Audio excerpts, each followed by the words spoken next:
Amin. Silakan duduk, Bapak, Ibu, teman-teman semuanya. Shalom semuanya. Ya, kita sudah masuk di bulan Juli hari ini. Ya, minggu pertama dan tidak terasa bahwa satu semester kita sudah lalui. Hari ini kita akan terus berjalan. Kalau minggu-minggu yang lalu kita mendengar yaitu tentang kuasa supranatural yang daripada Tuhan. Dan saya berharap bahwa kuasa supranatural itu kita alami dalam kehidupan kita. Kuasa yang supranatural itu kita bisa praktekkan di dalam kehidupan kita. Dan terakhir adalah bagaimana kita menghancurkan benteng-benteng musuh kita. Pertanyaannya, ketika kita sudah mengalami kuasa supranatural itu, apa yang harus kita kerjakan? Apa yang harus kita lakukan? Apakah kita menjadi Superman? Tidak. Tetapi orang-orang yang mengalami kuasa supranatural ini, orang-orang yang sudah mengalami kuasa yang tidak terbatas ini, mereka harus berkumpul. Amin. Mereka harus berkumpul untuk mereka bisa saling menguatkan satu dengan yang lain. Mereka harus berkumpul karena ketika mereka berkumpul, mereka akan bisa bertumbuh di dalam kasih Tuhan. Sama halnya seperti apa yang dialami oleh Petrus pada saat Tuhan Yesus naik ke surga. Dia tadinya seorang pengecut. Dia tadinya seorang yang penakut. Dia tadinya seorang yang penuh dengan permasalahan. Tetapi ketika dia sudah mengalami kuasa supranatural itu, dia benar-benar diubahkan oleh Tuhan. Dia benar-benar ditransform oleh Tuhan. Hidupnya berubah. Apa? Ketika orang mengalami Tuhan, hidupnya apa? Berubah. Hanya, kenapa kita nggak berubah? Saya mau katakan kita nggak berubah karena tidak mengalami Tuhan. Hidup kita akan berubah, ditransform oleh Tuhan. Ketika kita mengalami kuasa supranatural itu. Dan dikatakan, ketika mereka sudah mengalami kuasa supranatural itu, dia berdiri di depan orang banyak. Dia mengabarkan firman Tuhan. Dia mengabarkan Injil. Dia mengabarkan apa yang dia alami. Dia menceritakan apa yang dia alami. Amin. Kalau kita menceritakan apa yang kita alami sulit enggak? Hah? Perlu baca buku enggak? Tidak perlu. Apa yang kamu alami, ceritakanlah itu. Apa yang membuat kamu bisa seperti ini? Kabarkanlah itu, ceritakanlah. Dan orang melihat bahwa ada Yesus, ada kuasa supranatural di dalam kehidupan Petrus pada saat itu dan murid-murid pada saat itu. Dan orang bertanya. Ketika dia sudah menyampaikan itu, orang bertanya. Percayalah ketika kita menceritakan apa yang kita alami, orang akan bertanya. Susah enggak menjawab? Kalau apa yang kita alami kita ceritakan dan orang bertanya, susah enggak? Tidak.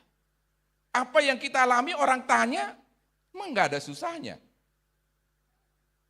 Tapi kalau kita baca buku orang bertanya, susah enggak?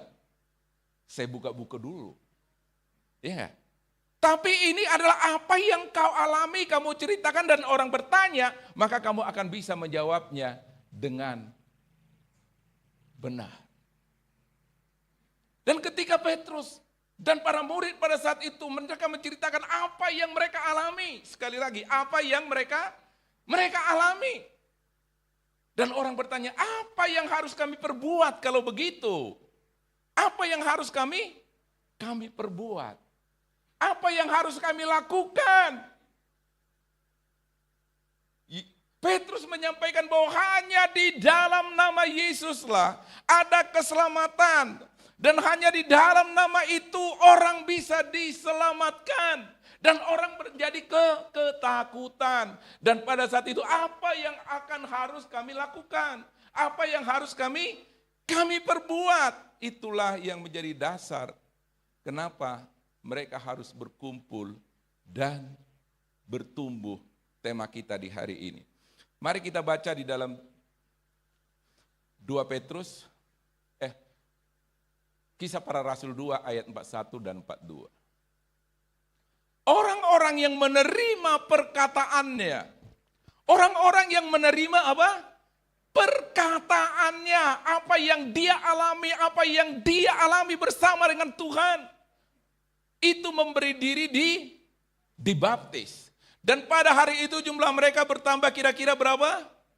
Kalau kata kira-kira, percis enggak 3.000? Tidak. Kira-kira 3.000 jiwa. Mereka bertekun dalam pengajaran rasul-rasul dan dalam persekutuan. Dan mereka selalu berkumpul untuk memecahkan roti dan berdoa. Inilah yang dilakukan oleh para murid pada saat itu. Mereka berkumpul dan bertumbuh. Karena tidak akan ada satu pertumbuhan kalau kita tidak berkumpul satu dengan yang lain. Dan perkumpulan kita bukan hanya berkumpul untuk menceritakan apa yang terjadi di luar sana. Tetapi mereka selalu berkumpul dikatakan. Mereka berkumpul, mereka bersama-sama menceritakan aku alami Tuhan, aku alami Tuhan, aku alami Tuhan, dan aku alami Tuhan. Itulah yang mereka ceritakan satu dengan yang lain. Sehingga perkumpulan mereka pada saat itu adalah perkumpulan yang dinanti-nantikan. Perkumpulan yang diidam-idamkan karena apa? Semuanya aku mengalami Tuhan, aku mengalami Tuhan. Dan ketika ada satu perkumpulan yang seperti itu, kita antusias enggak? Kita antusias enggak? Halo? Aku mengalami Tuhan, aku mengalami Tuhan, aku mengalami Tuhan. Dan ketika ada satu perkumpulan yang seperti itu, maka pelipat gandaan itu akan luar biasa. Dan pada saat itu, mereka berkumpul hanya untuk menceritakan, aku mengalami Tuhan. Bukan menceritakan masalah. Masalah, semua punya masalah. Tetapi yang yang terpenting dari semuanya itu, aku mengalami Tuhan. Aku berjumpa dengan Tuhan. Dan mereka berkata yang pertama, mereka berkumpul. Apa? Dan musuh ketika kita berkumpul satu dengan yang lain adalah apa? Ketika kita berkumpul, musuhnya apa? Lia? Kalau misalnya semua orang berkumpul, musuhnya apa? Kata-kata apa yang terucap yang membuat kamu lari kira-kira? Kata-kata apa? Saya tidak butuh kamu. Musuh daripada perkumpulan persekutuan itu adalah saya tidak perlu. Kata-kata ini bisa terucap. Saya tidak butuh. Ini adalah musuhnya. Ketika kita berkumpul bersama-sama, tidak lagi aku butuh Tuhan, aku mengalami Tuhan, aku mengalami Tuhan. Tidak lagi itu yang diceritakan. Maka yang muncul adalah gosip sana, gosip sini sehingga aku tidak butuh kamu. Dengan kamu juga persekutuan ini jalan.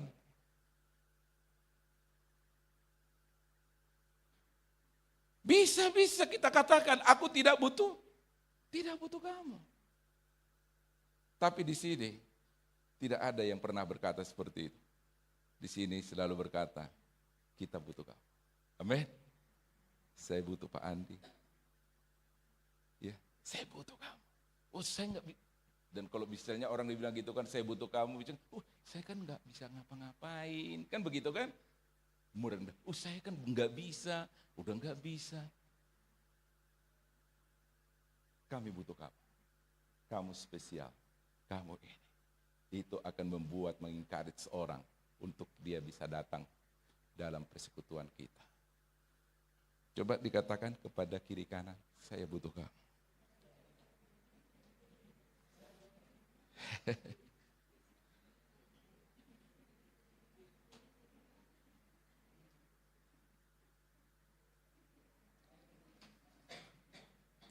Inilah yang akan menghangatkan persekutuan kita.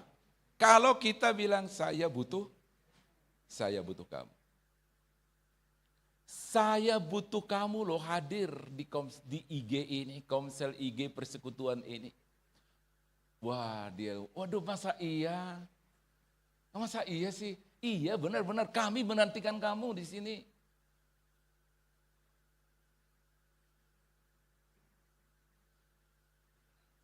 Atau jangan dibilang, si itu nggak datang ya. Ya, udahlah kita nggak perlu dia. Alah, jangan seperti itu. Nah, kita buka ayat. Orang-orang percaya yang baru dikatakan, ketika mereka begitu hangatnya persekutuan mereka, begitu hangatnya, di mana mereka saling menceritakan Tuhan yang dia alami selama beberapa hari gitu ya.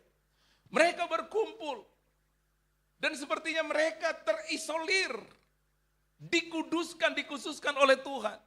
Sehingga mereka dikatakan orang-orang percaya yang baru menerima firman Tuhan dan mereka orang-orang ini memberi diri dibaptis.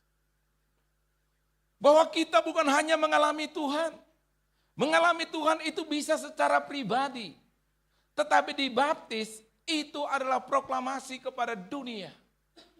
Itu adalah pernyataan kita dan itu semuanya ini. Kami sudah mengalami Tuhan. Kami sudah melihat pekerjaannya yang luar biasa. Apa lagi yang harus kami lakukan? Petrus bilang, beri dirimu dibaptis. Jangan hanya ngumpul-ngumpul. Kumpul satu hal, tapi kalau semuanya nggak dibaptis gimana? Beri diri dicek semuanya. Dalam perkumpulan kita perlu cek satu dengan yang lain. Kamu udah dibaptis belum? Ya. Kalau belum, beri dirimu dibaptis. Dan ketika mereka melakukan firman Tuhan itu, ketika mereka berkumpul dan terus mengalami kebenaran itu. Dan tidak ada artinya perkumpulan kekristenan kalau di sana kita tidak mengalami Tuhan. Kita akan bosan dan kita akan lari, kita akan tinggalkan itu. Satu komunitas kekristenan, IG, Komsel, di sana tidak ada hadirat Tuhan, itu akan ditinggal. Tapi kalau di sana ada hadirat Tuhan dan semua orang menceritakan tentang kebaikan Tuhan, itu akan menarik orang untuk datang. Amin. Berdoalah. Mereka bukanlah orang-orang yang hebat. Mereka bukanlah orang-orang yang terdidik secara teologi, secara buku, dan buku pada saat itu belum ada. Tetapi mereka punya satu, yaitu saya mengalami Tuhan. Saya mengalami Tuhan. Cerita sini, dan itu bercerita semuanya terkoneksi dan terhubung dan benar bahwa semuanya fokus hanya kepada satu nama Yesus Kristus. Sekarang ini, di zaman hari-hari ini, begitu banyak teknologi, begitu banyak buku dan semuanya. Sepertinya kita mengetahui banyak hal, tetapi justru banyak hal itu membuat kita tidak mengalami Tuhan. Terlalu banyak informasi yang kita dapatkan dari kiri dan kanan, sehingga kita tidak pernah terhubung lagi dengan Tuhan. Satu hal yang tidak dialami orang hari-hari. Saya kasih satu kesaksian seorang narkoba dan dia bos Bromocora di Jakarta. Dia udah meninggal sekarang. Mungkin sekitar pada saat sebelum Covid dia meninggal. Dia dihukum mati. Tetapi dia berkata, kalau saya masih diizinkan untuk hidup. Saya akan melayani anak-anak muda dan melepaskan mereka dari narkoba. Sementara dia masih kena suntik dan segala macam. Dan benar, satu malam ketika dia sudah tidak ada lagi jalan keluar, ada seorang yang menginjili dia.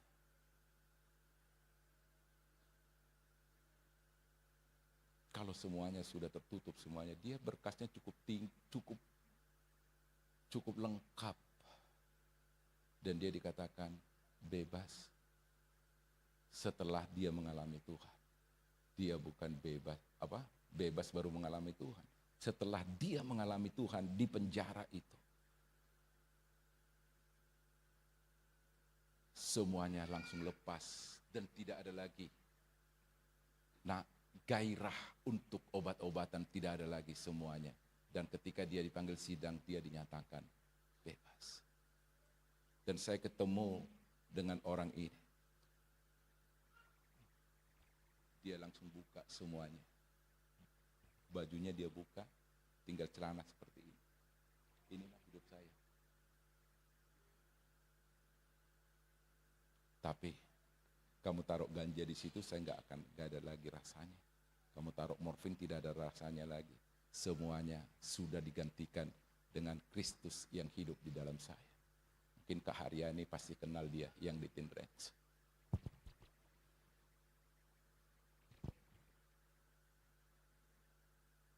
Jadi semuanya akan berubah ketika kita mengalami Tuhan. Jangan sama lagi, amin. Jangan masalah terus. Semuanya akan berubah ketika mengalami Tuhan. Kuncinya apakah kita mengalami Tuhan atau tidak? Gimana mau mengalami Tuhan? Orang ibadah aja ngantuk. Halo? Ada yang ngantuk? Gimana mau mengalami Tuhan? Orang kita ibadah aja cengar-cengir aja. WA-WA-an. Gimana mau mengalami Tuhan? Apa yang kita cari di sini? Kalau seperti itu, ada kekerinduan aku mau berkumpul dan aku mau menyaksikan, aku mau transfer. Mungkin aku tidak bisa berbicara di sana, tetapi hidupku ini mentransfer kebenaran. Amin. Kita harus percaya dan yakin itu. Bahwa hidup kita ini menceritakan tentang kemuliaan Tuhan. Tatapan saya ini adalah tatapan ilahi. Saya heran. Orang udah puluhan tahun jadi Kristen tetapi hidupnya nggak berubah. Hidupnya nggak berubah. Untuk melihat hidup orang itu berubah atau tidak, kasih aja masalah. Kasih aja masalah sama dia. Nanti akan kelihatan bagaimana dia menghadapi masalah itu. Nah yang kedua, ketika mereka berkumpul, mereka memberi diri dibaptis. Dan ketika mereka memberi diri dibaptis, orang tahu bahwa dia udah dia pengikut Kristus. Dia orang percaya ternyata. Dia udah percaya. Dan ini berkumpul terus, berkumpul. Dan pada satu hari itu dikatakan 3.000 jiwa berkumpul bersama. Nah yang kedua, apakah mereka berkumpul, untuk apa mereka berkumpul? Mereka berkumpul itu dikatakan, silakan slide-nya.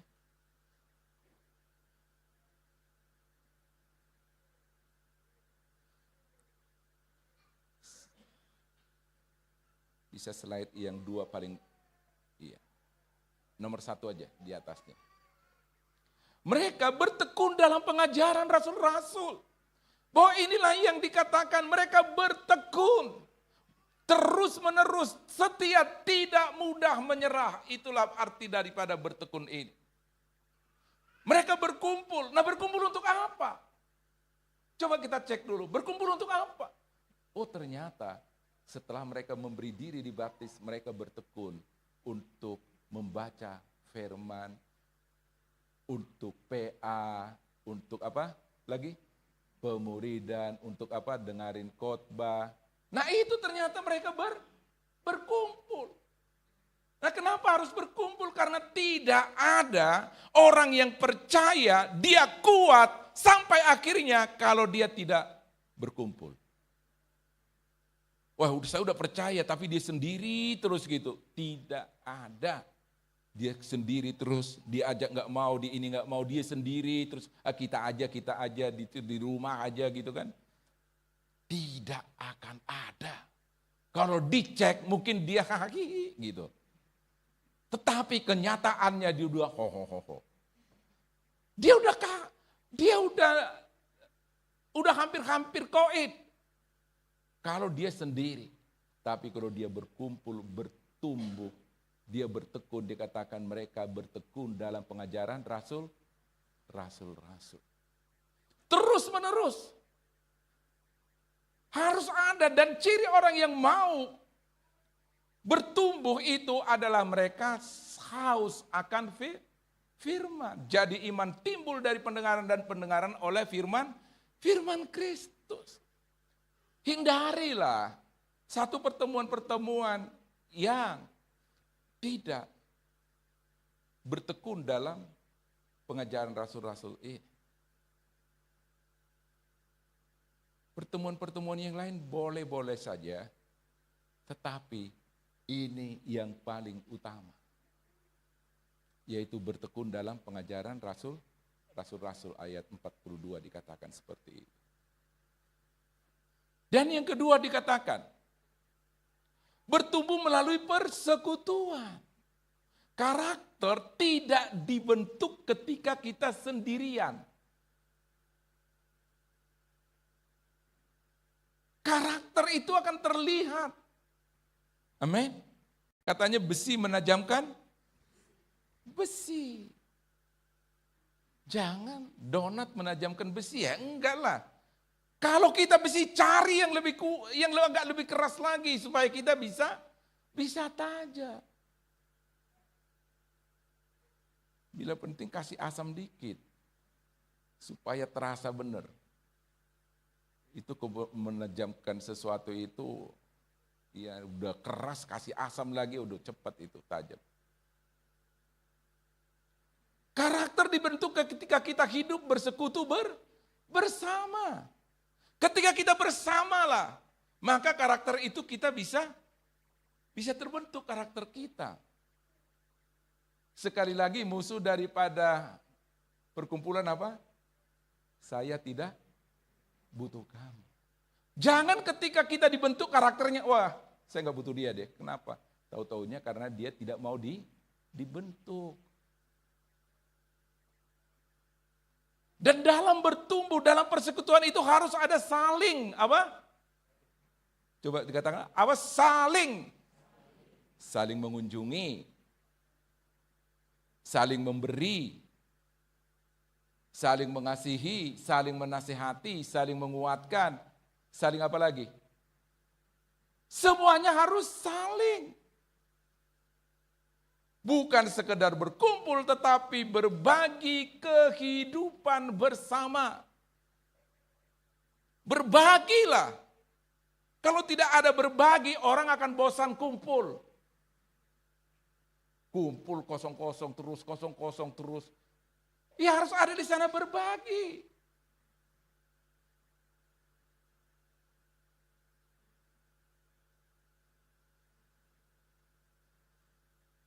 Janganlah kita menjauhkan diri dari pertemuan-pertemuan ibadah kita, jangan. Jangan seperti dibiasakan orang, tetapi marilah kita saling apa? Menasihati dan semakin giat melakukannya menjelang hari Tuhan yang mendekat.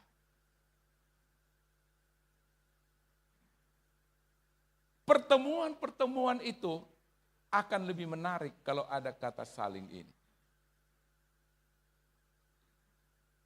Saling menyiapkan, salinglah. Maka perkumpulan itu adalah ketersalingan harus terjadi di sana.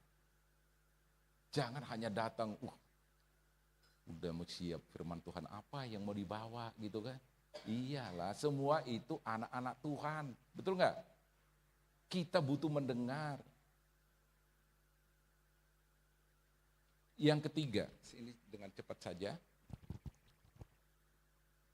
Selalu berkumpul untuk memecahkan roti. Itu mereka, ketika mereka berkumpul dikatakan bahwa mereka memecahkan roti, mereka mengingat pengorbanan Kristus di kayu salib. Bahwa keselamatan bukanlah hasil usaha kita. Dan mereka berkumpul untuk memecahkan roti ini menjadi gaya hidup yang berpusat kepada Kristus. Kristus adalah pusatnya. Kristus ada di tengah-tengah kita.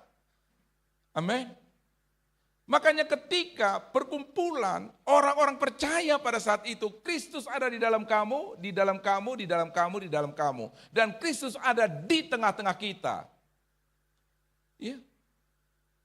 Kristus ada di tengah-tengah kita. Itu adalah gayanya. Dan ketika orang percaya kumpul, Kristus bukan hanya ada di dalam saya, bukan. Kristus ada di dalam kamu. Dan Kristus ada di tengah-tengah kita. Dan itulah yang kita puji dan sembah di hari ini. Tuhan Allah ada di tengah kita. Amin. Kita harus praktekkan ini. Ketika kita ada di dalam satu persekutuan, kita harus praktekkan bahwa Tuhan itu hadir di tengah-tengah kita. Dan yang keempat, cepat saja. Yang keempat adalah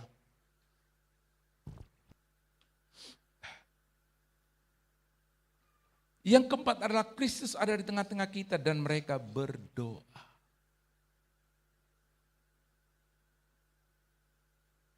Doa adalah hal yang paling utama, yang tidak boleh ditinggalkan daripada satu persekutuan di dalam kehidupan kita.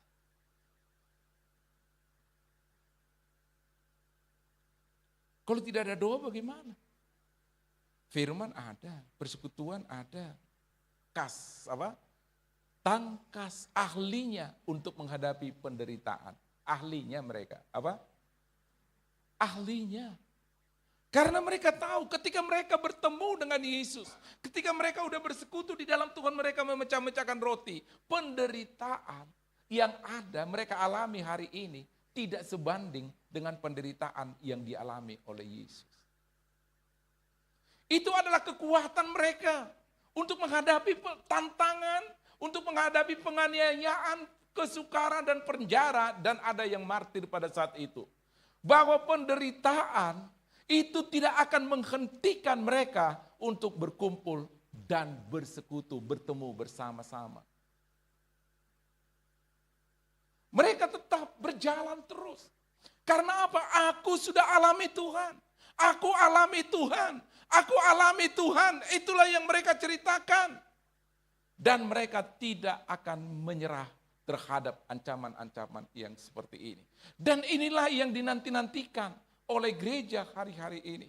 Bahwa kita menjadi gereja yang tidak menyerah oleh kekurangan, oleh penderitaan, oleh PHK, dan segala macam itu. Saya tidak ada hubungannya dengan itu. Saya hubungannya dengan Tuhan yang memanggil saya hidup sampai hari ini. Itulah ini yang harus menjadi taruhannya. Bahwa tidak ada hubungannya dengan itu. Hubungannya adalah apakah saya semakin mengalami Tuhan atau tidak. Apakah saya hari ini on fire atau tidak. Apakah saya hari ini sedang penginjilan atau tidak. Apakah saya hari ini masih menjalankan apa yang amanat agung itu atau tidak.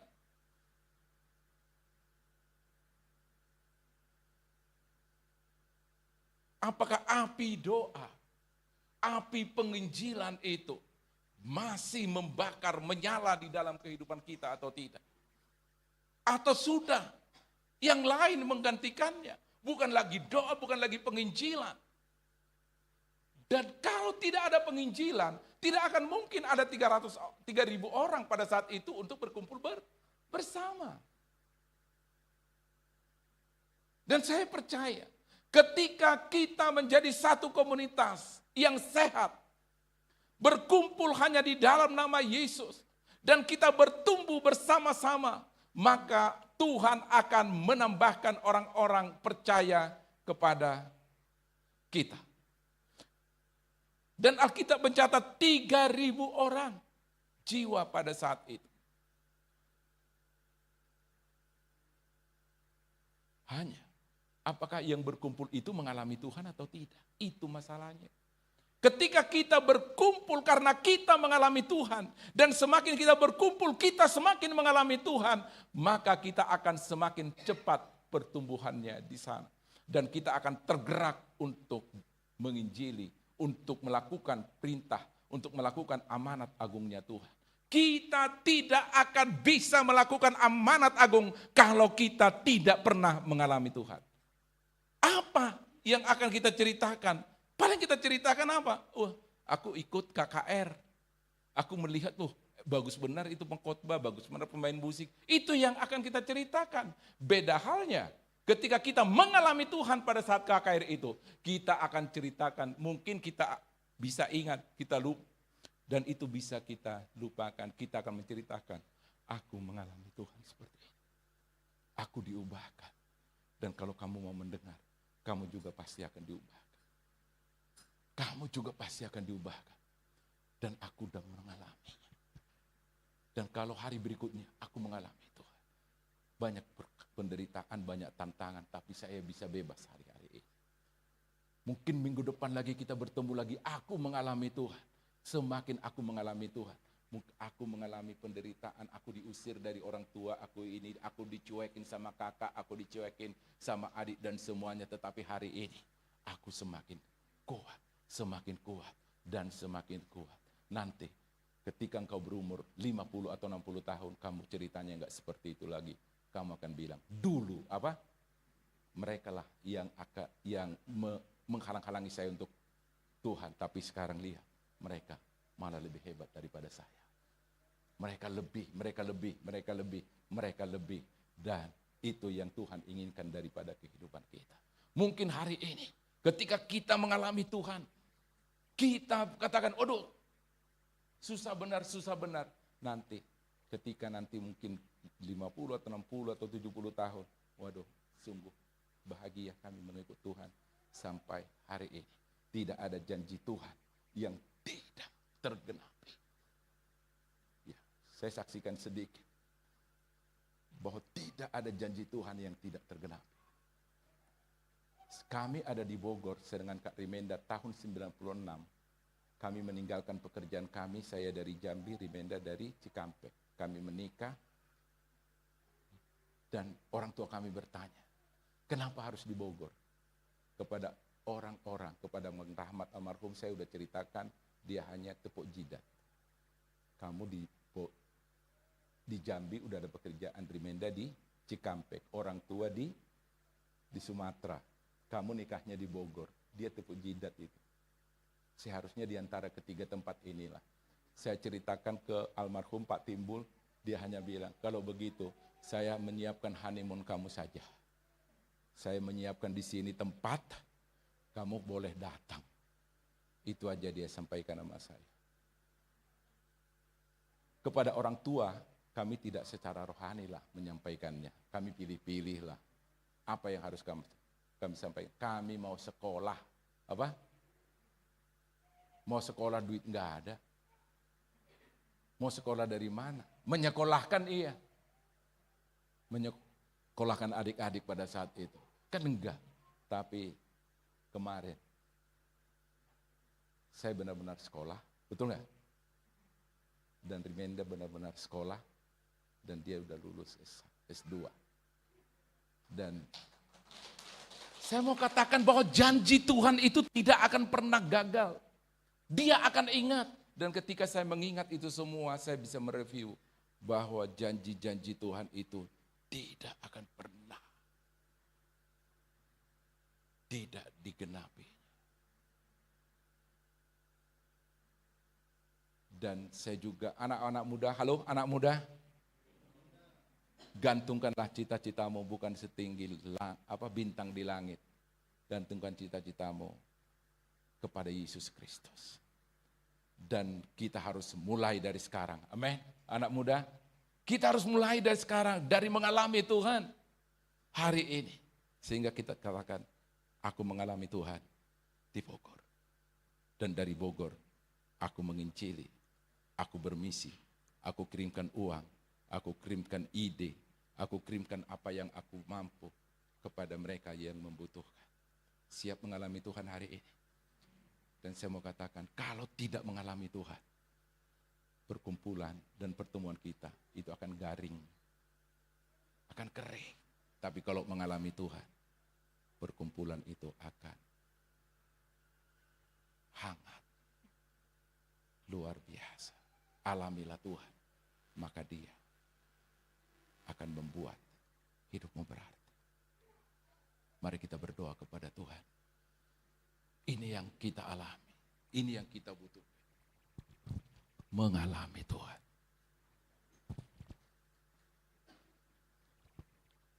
Mari kita teduhkan hati kita.